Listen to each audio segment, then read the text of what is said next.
Well, tonight we are learning more about the turn of events leading up to an officer-involved shooting in Goodlettsville. Welcome back to News 2 at 4. I'm Bob Mueller. And I'm Alex Dennis. Metro police say 20-year-old Rod Reed was driving erratically when he crashed into a car with a mother and her daughter inside. Stephanie Langston spoke to the mother, who is still shaken, Steph. That's right. From the wreck to the shooting, the events that unfolded were traumatizing for this family. Kelly Herford tells me she and her 14-year-old daughter are doing okay, but there's still a long road to recovery ahead.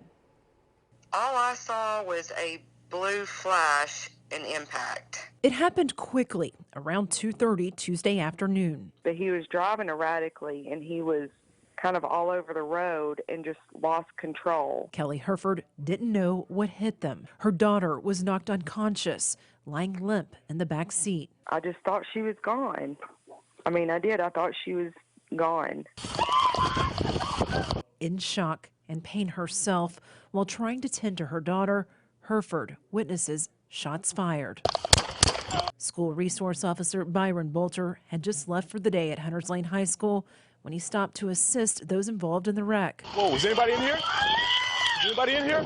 The officer makes his way to the driver's car where he sees a gun on the dashboard. Hey, just leave that stuff in there, man. Just go ahead and go. But instead, Officer Bolter says Reed reached for the gun.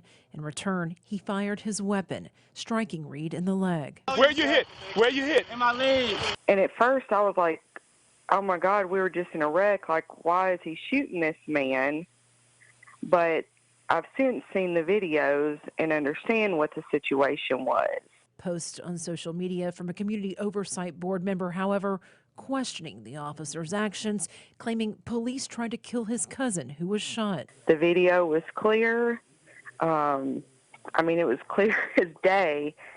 Herford's daughter has a fractured eye socket, stitches in her chin, and a concussion, saying they're just grateful to be alive. However, the mother says she is outraged by the Community Oversight Board member's post, calling him to step down. I'll have more on that part of the story coming up on News 2 at 6. Bob? Thank you, Steph. 20-year-old Rod Reed, who was wounded in that shooting, has been released from the hospital and booked into the Metro jail. He's being held pending his transfer to federal custody on weapon and drug charges. The TBI tells us their investigation is active and ongoing into this shooting.